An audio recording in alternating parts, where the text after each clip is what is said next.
Começa agora, direto da redação. Prestação de serviço para a comunidade. As notícias do Grande ABC. Uma produção da redação multimídia da Universidade Metodista de São Paulo. Direto da redação. Atualizações sobre a vacinação contra a Covid-19. Saiba mais sobre a imigração japonesa aqui no Brasil. E veja sobre a campanha de doação de sangue. Entenda sobre a tecnologia dos carros elétricos. Tudo isso e muito mais agora, no Direto da Redação.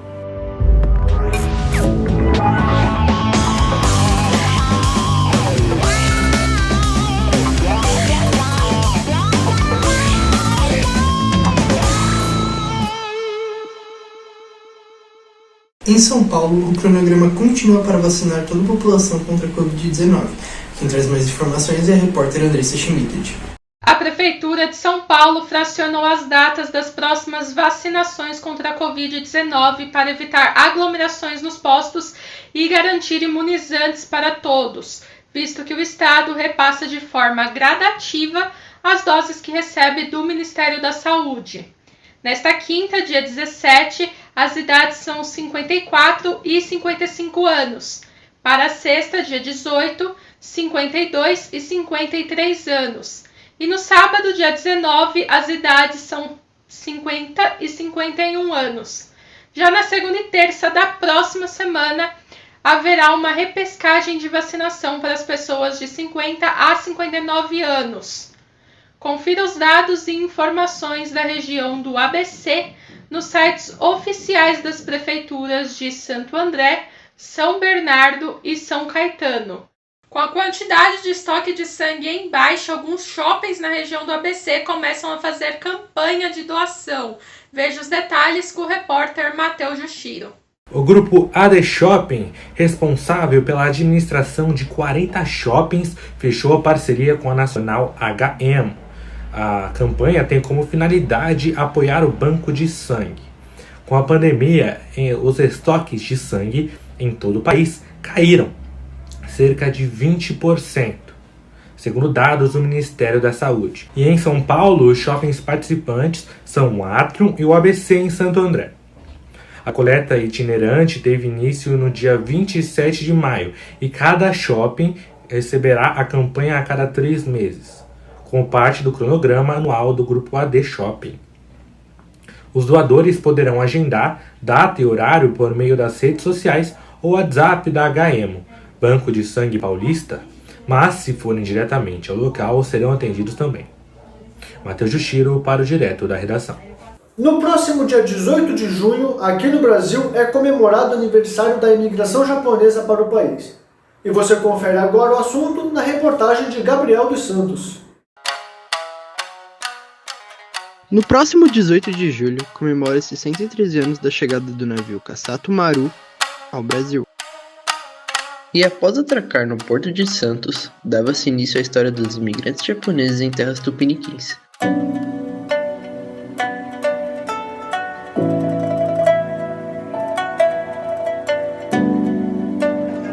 História essa que atravessou gerações e deixou profundas heranças.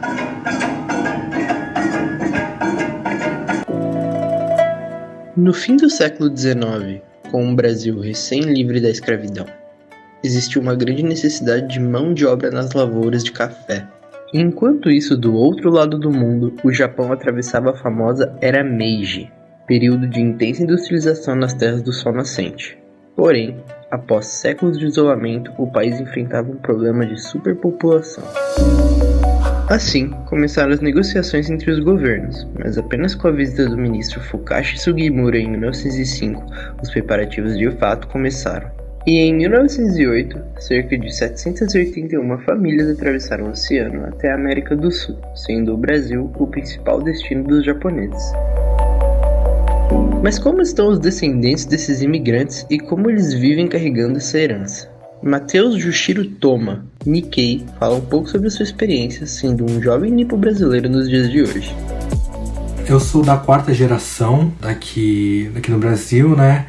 Meu bisavô era japonês, Meu avô já nasceu aqui no Brasil. Antigamente eu me sentia muito mais japonês, assim, né?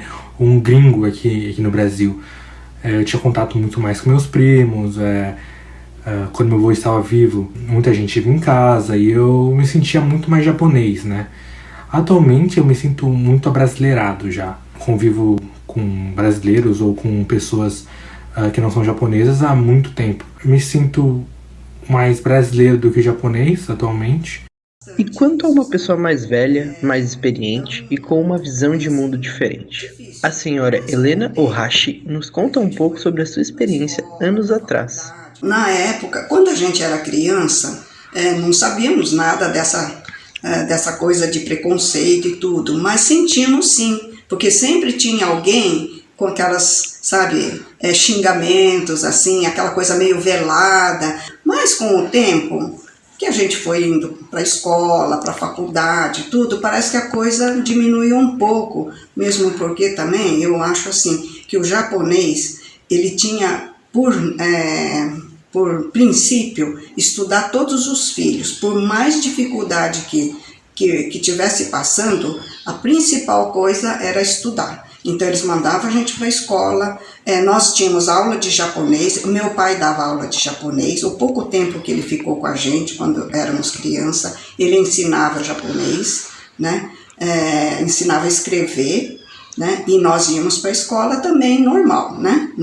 Que naquela época era grupo escolar, né? Depois foi para o ginásio. Até uma coisa que ficou marcada até hoje, eu queria borracha para apagar uma coisa que eu escrevi a lápis lá, que estava errado, mas eu não sabia o que era borracha em português. Então eu falei em japonês, keshigomo, né? Que eu acho que foi isso que eu falei. E a professora também não sabia o que era, ninguém sabia, né? Eu falei, é isso aqui, mas é assim, eu fiz com a mão. Aí que ela entendeu que era uma borracha que eu estava precisando. Então tem essas coisinhas assim que a gente, sabe, que sentiu essa dificuldade no início, porque eram duas línguas. Eu, pelo menos, eu sinto assim, eu tenho a cara de japonês, cara de oriental, mas eu sinto mais brasileira porque eu nasci aqui. Bom, os japoneses vieram e deixaram sua marca no Brasil, que se reflete em comércios, bairros e ruas. Vieram com esperança e com trabalho construir uma vida longe de sua terra natal. Gabriel dos Santos, para Direto da Redação.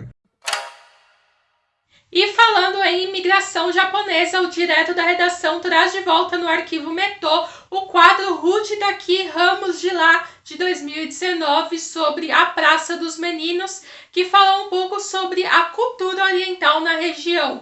A produção é da repórter Letícia Maria.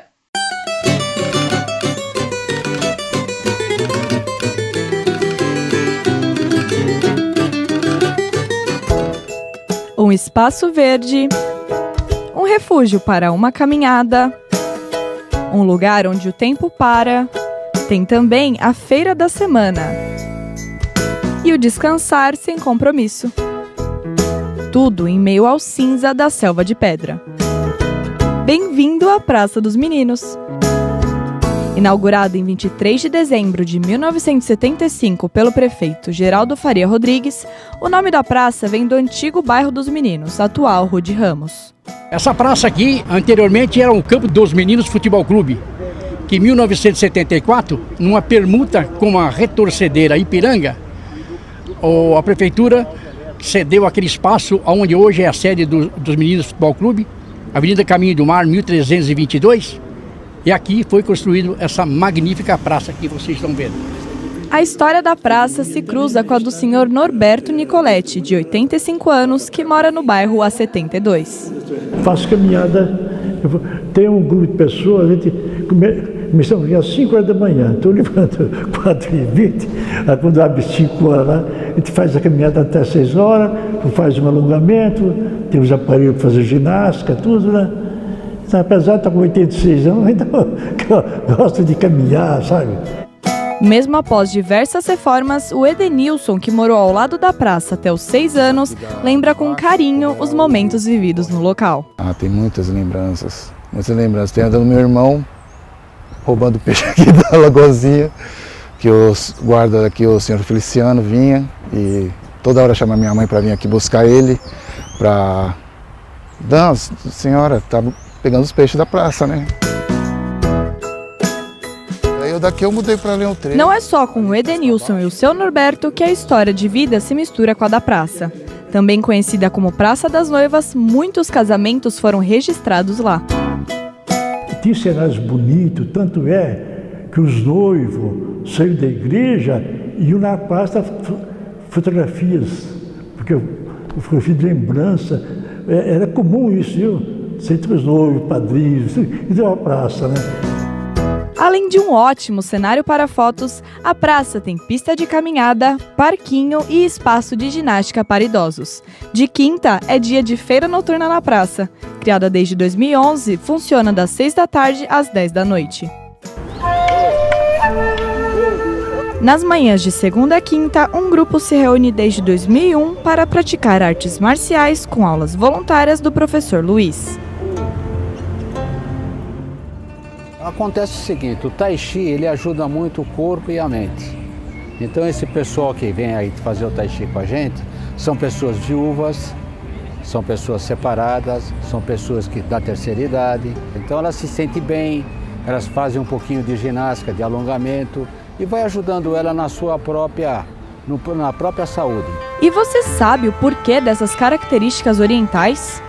A praça foi idealizada pelo desenhista Osvaldo Genari e a temática é uma homenagem para os imigrantes da região e também para a cidade irmã de São Bernardo, Tokoyama, no Japão.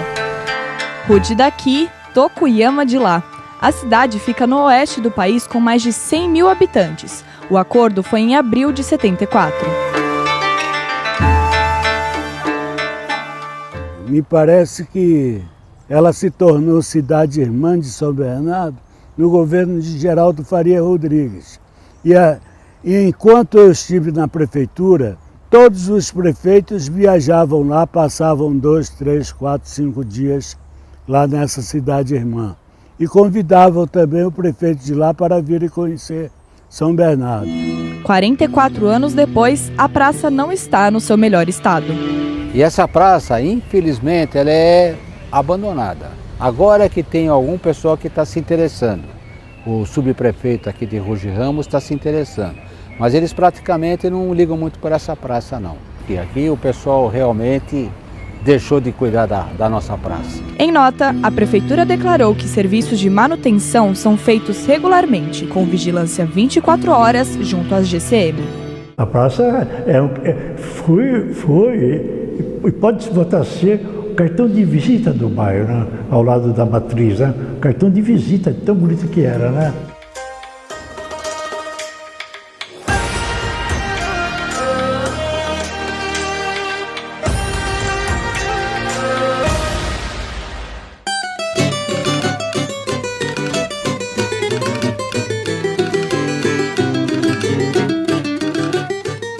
A família de São Bernardo chega à final de concurso promovido pela Fundação Japão. Quem traz mais informações é a repórter Andressa Schmitter. No final de maio saiu o resultado de um concurso que tinha como finalidade contar a história cultural de famílias japonesas que vivem no estado de São Paulo. Uma dessas famílias foi a Inazumi, de São Bernardo.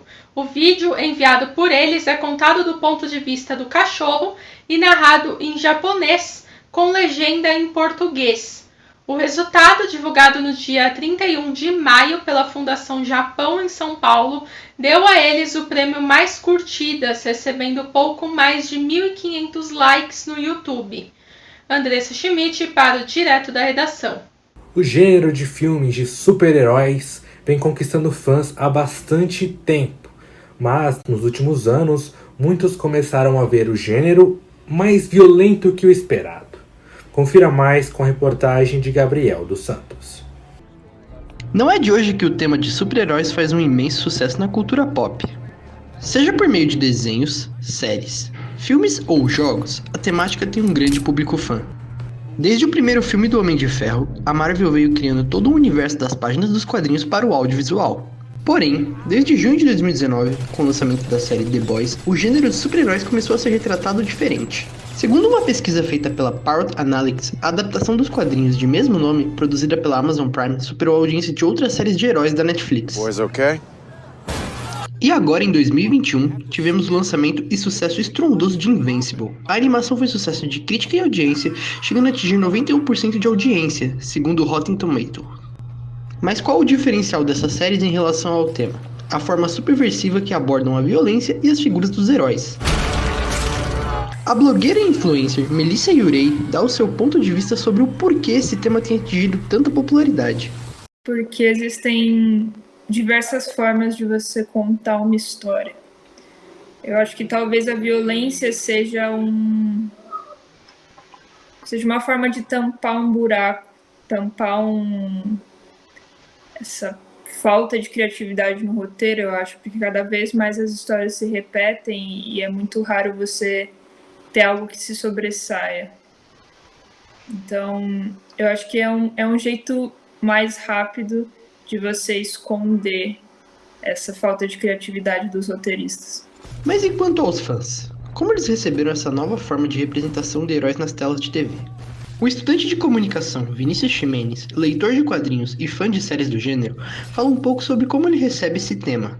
Bom, quanto à questão da tendência violenta nos filmes, animações, eu não vejo isso como um problema desde que seja bem feito. Você tem muitos exemplos em animes em que a violência ela não é nada justificada, ela é uma violência por violência, e sinceramente isso não causa impacto nenhum no espectador, acaba se tornando uma coisa até meio maçante, né?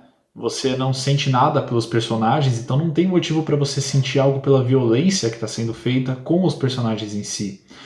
Então eu acho muito bom que nessas animações, tipo a última que saiu, por exemplo, que foi Invencível, ter colocado um contexto muito forte por trás dessa violência. A gente tem que lembrar que a violência ela não é a ação em si, ela é a consequência de variadas ações. Então quando a gente tem um grande ato de violência, como os que foram demonstrados na série, ela tem que ser bem justificada, senão vai ficar uma coisa extremamente maçante. Bom, pelo que podemos esperar, a tendência é esse novo tipo de abordagem crescer, tendo em vista que já temos mais séries do tipo anunciadas, como o spin-off da série The Boys revelado em 2020. Gabriel dos Santos, para Direto da Redação. Atualmente, o Brasil conta com cerca de 50 mil carros elétricos. O mercado desse tipo de veículo continua em constante crescimento devido à facilidade de manutenção e menos poluição. Confira na reportagem de Guilherme Caetano. O mercado de carros elétricos no Brasil cresce a cada ano. Em 2020, foram registrados cerca de 19 mil carros elétricos, um aumento de 65% em relação ao ano anterior. Os carros elétricos representam o futuro no mercado pela facilidade na manutenção e o gerente de produtos da empresa General Motors, Paulo Santos, explica os custos da bateria. Os elétricos, por ter muito menos componentes, né, comparado com um veículo a combustão, isso ajuda a diminuir o custo, né, de manutenção. Você não precisa ir na concessionária, né, trocar óleo, então, assim, a primeira revisão do carro é depois de 2 anos para trocar o líquido de arrefecimento da bateria, trocar o filtro do ar-condicionado, ou seja, são outros componentes de desgaste natural do carro, mas nada relacionado ao motor. Então, isso ajuda muito na redução do custo, né, principalmente da propriedade do veículo e manutenção. Outra vantagem do carro elétrico é ser menos poluente, e a gerente de sustentabilidade da General Motors, Glaucia dos Santos, fala sobre a durabilidade da bateria em relação ao meio ambiente. Estamos experimentando desde a primeira geração, que foi o Volt, que era um híbrido, e agora com o Bolt, uma extensão da vida útil dessa bateria, e ainda, depois do uso no veículo, ela ainda é uma bateria apta para ser utilizada em sistemas de armazenamento de energia. Então, nós estamos falando, primeiro, numa vida muito mais estendida, um consumo muito menor de recursos, né, em comparação com a bateria chumbo ácido. Depois do fim de vida, então, que é bastante alongado, ela tem, sim, um tratamento e disposição segura para evitar dano ambiental. Então, uma bateria, né, um sistema de destinação, segundo uso e reciclagem de bateria com uma boa gestão, ele tem um risco bem baixo. Desde 2013 até 2019, o Brasil cresceu de 800 para cerca de 12 mil veículos elétricos registrados e atualmente conta com cerca de 47 mil unidades. O país também possui 500 pontos de recarga e os representantes da General Motors na América do Sul, Cláudia dos Santos e Paulo Santos, contam sobre a assessoria de instalação nos pontos de recarga do país. O nosso cliente ele vai comprar um veículo, mas ele precisa da solução de recarga, né? Então, assim, esclarecendo, um veículo, ele tendo uma tomada 220, ele pode recarregar, né? A grande questão é qual a velocidade e quanto de autonomia a pessoa precisa no dia seguinte, né? Então, se é um uso urbano, a autonomia que ele vai consumir é pouca, ele consegue plugar numa tomada 220, instalada de acordo com a carga, e ele vai carregar. Mas tem consumidores que vão precisar de um pouco mais de autonomia, e para isso vão precisar de um carregador na sua garagem, no seu local de trabalho, e a gente planejou e hoje tem disponível, quando o nosso consumidor vai comprar o Bolt, é oferecido para ele também, através de uma parceria, a instalação de um sistema de recarga, né, que a gente chama de wallbox.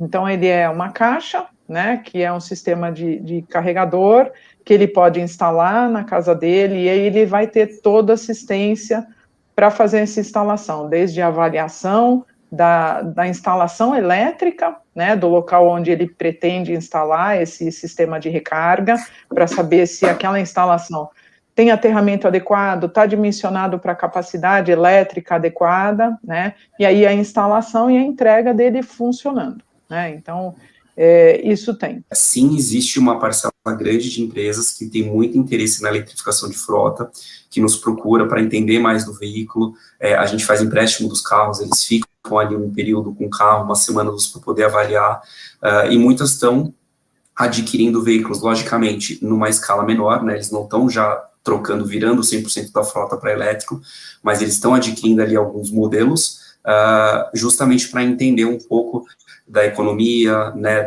de escala que eles podem ter, né, passando toda a frota para elétrico, os desafios que eles vão ter também com a parte aí de infraestrutura, porque é fácil quando a gente está no centro urbano, onde a gente tem ali muitos carregadores à disposição, ou ou o usuário, né, o motorista particular coloca, a gente carrega na nossa residência o carro, mas a empresa, o carro, ele não para de rodar, né, ele sempre está em movimento, muitas vezes em estrada, então eles também têm muito interesse nesse ponto de entender como que o veículo elétrico realmente vai me atender. Se você quiser saber mais sobre o assunto, acesse o Facebook e o YouTube da Agência de Jornalismo Envolverde.